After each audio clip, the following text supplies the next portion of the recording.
Our scripture lesson for this morning is John chapter 15, 1 through 8, and Isaiah 49, 16, chapter 2, 24 through 26, and this is the New International Version.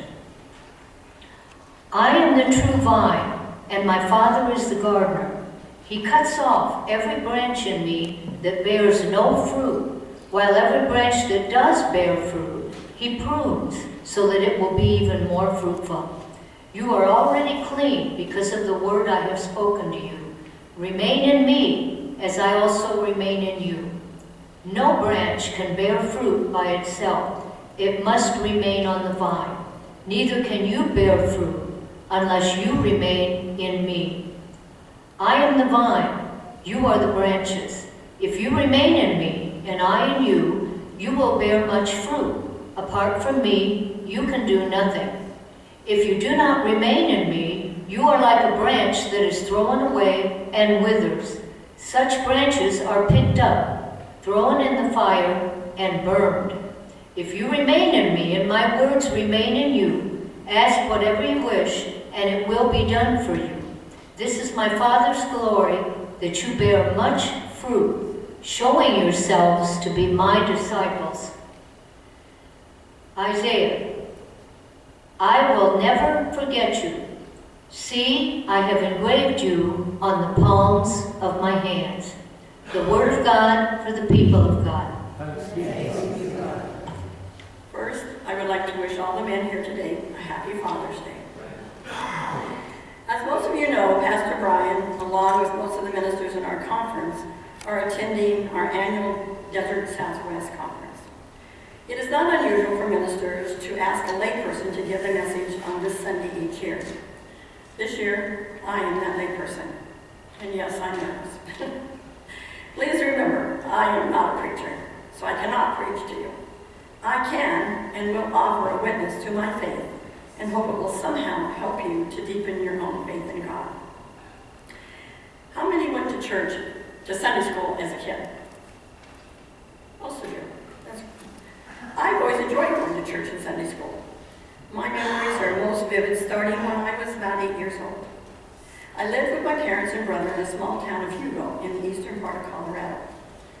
My mother took my brother and I to the local Methodist church. Sunday school was held in the basement of that church. I thought that was pretty cool. We had lots of fun, Bible stories, songs, crafts to make. I remember being baptized there when I was 8.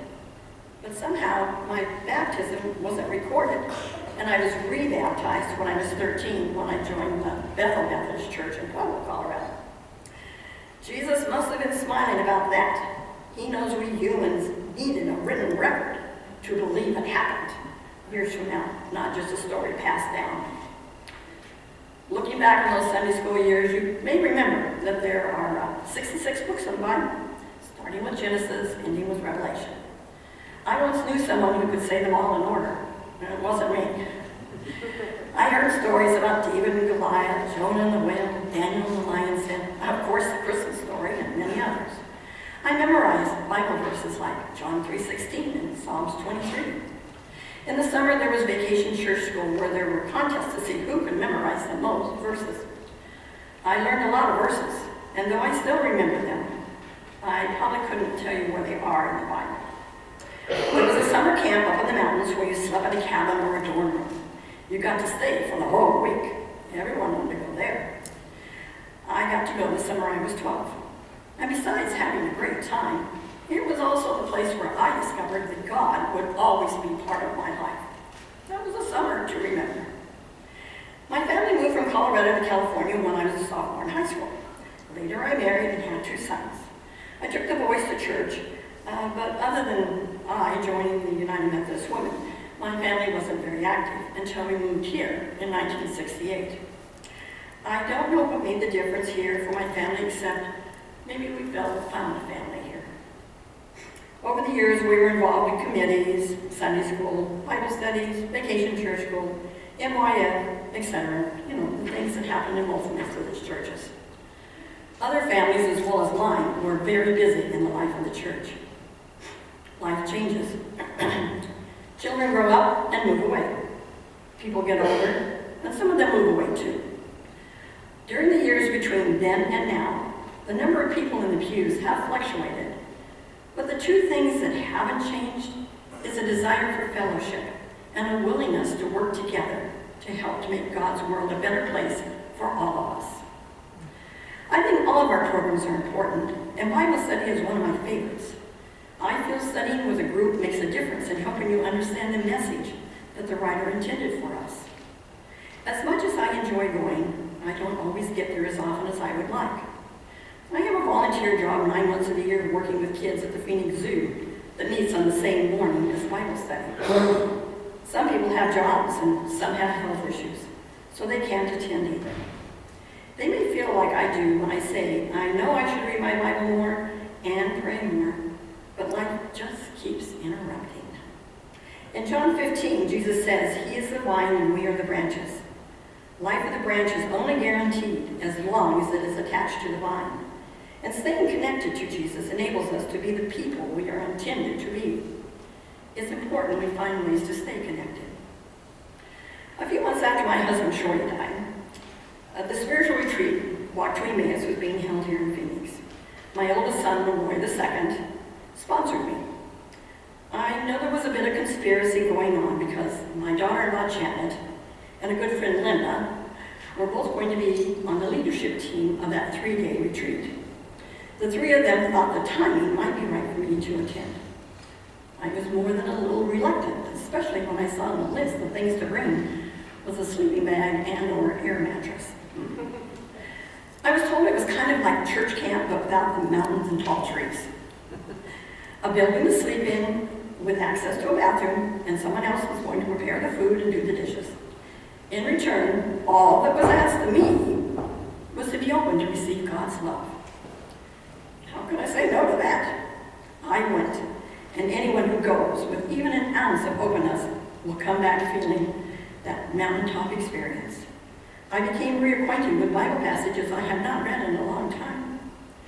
I had forgotten how they made me feel loved and blessed. The leaders also gave suggestions on ways to stay connected to God, but it's up to us to do them for them to work. One of the things I learned at this retreat is it's really okay to write in your Bible, even encouraged. Now, some of you have probably been doing that all your life, not me. Occasionally I would underline something in my Bible and feel guilty about writing there. I mean, when I was a child, you were told, don't write in your books unless it's a coloring book. And the Bible, well, the Bible is the holiest of books. Now I use a highlighter, not just underline. I bet we all have verses that are special to us, not just ones we memorized as a child. One of mine is Isaiah 49:16, which says, Yet I will not forget you. See, I have inscribed you on the palms of my hands.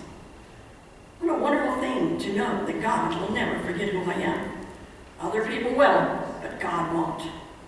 That verse became a favorite during a Bible study class many years ago led by Reverend Jim Staniford. Would I have discovered it if I hadn't attended that class? One never knows. It's not just underlined, it's highlighted. Someday a loved one might look at my Bible for some inspiration and see verses I highlighted. And I hope they will know that I know God loves me, cares about me, and He'll never forget who I am. I know if I don't work at ways to stay connected, I will forget. And not just because I'm getting older.